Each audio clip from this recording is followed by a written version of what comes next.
Hello, and welcome to the Z Hut. I'm Jay, and today we're going to take a look at the Hatchbox PLA. This can be found on Amazon for about $20 a roll.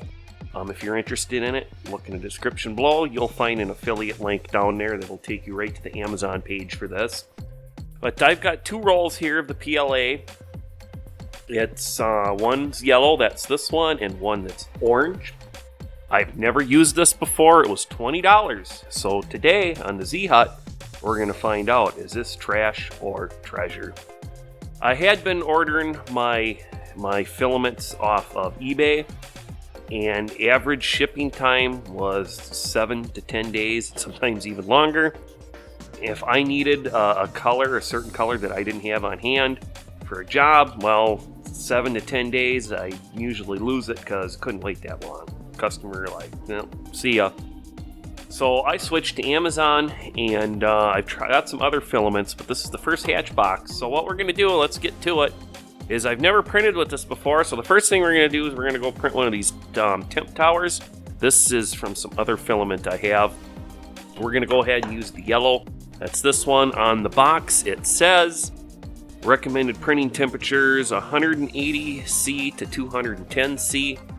My temp tower goes from 190 to 220. We'll try that out.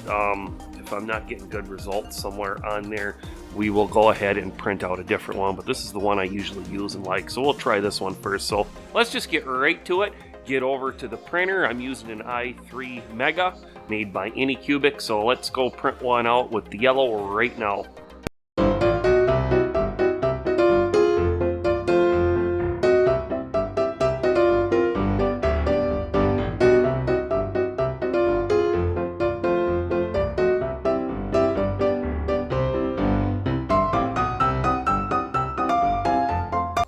Alright, so we got the temperature tower done. Let's take a look at it here. Well, from looking at the bridging, the hole, the lettering, and the overhangs, on this particular filament, it's looking like between 205 to 195 is the temperature range on my printer for this particular color. Just remember, you try this filament, you're going to want to do a temp tower. Your printer might print differently. You might have to set different temperatures, so don't just start setting your temperatures by what you're seeing on this video. All right, well, let's continue. Like I said, from the overhangs and the bridging, and there's almost no stringing. I can only see a couple little hairs on any of the temperatures, so this filament, I'm liking it already. But I'm going to go ahead and try printing at the 195 because that actually has the bridging. It looks like the lettering is a little bit better on the 200, but the edges on the overhang aren't as good as the 195. So I'm going to go ahead and let's print out a benchy and see how that turns out. That'll give us a good test of the filament. So alright, let's go to the printer and print that out right now.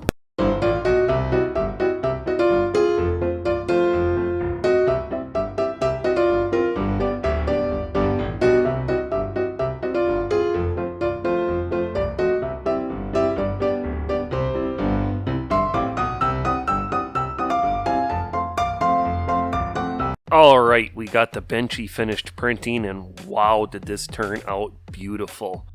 I don't think I've ever had a benchy turn out this good. There are just a couple, I think there's 2 or 3 strings in there, just a couple hairs, that's it. It's smooth, the overhangs are awesome. There's no blobs or globs or anything. This filament, I am going to say I am going to be purchasing more of this. This stuff is amazing. And here's a comparison of, here's a benchy out of some of the cheaper PLA you get off of like eBay. It's like $12, $13 a roll of filament. And you see there's blobs and stuff in there. Stringing like crazy. I mean, most of the strings I took a lighter and burned them out, but you can see around where they were, and it's just not very smooth. The lettering didn't come out very good. The stuff likes to expand. This stuff is just good if you want to print, you know, something. This is some dumb little part that the accuracy doesn't have to be very good and doesn't have to last very long. Otherwise, if you're printing models or, you know, stuff that you're going to be seeing, and this is the way to go. I mean, that model turned out beautiful. This is one of the best benchies. Even the lettering turned out perfectly. All right, well, that's one test. I've also got that roll of the orange. So let's do a test of that, but instead of doing another benchy, let's do a Marvin.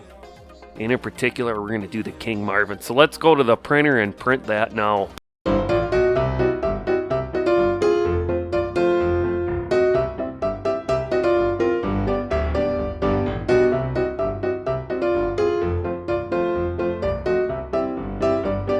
Alright, we got the Marvin finished. Didn't turn out too bad. The orange filament strings a little bit. I might have to play with the retraction on this particular color.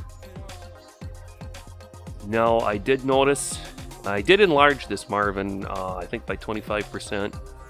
And bridging between the legs down there was one spot across. Didn't do very good. The rest of it did pretty good. That might just be one of them rare occasions where it flawed on this particular one. And then this has some very heavy overhangs right here. There's a couple little globs that I could probably take a tweezers or X-Acto knife and get rid of them and you wouldn't see them. But once again, this turned out not too bad at all. I think I'm going to do is I'm going to print out a temp tower on this color and see. Maybe I have to change the temperature a little bit. Some filaments, you switch colors, you got to change the temperature a little bit and the retraction. So, otherwise, I ran no supports on it. It printed out pretty good.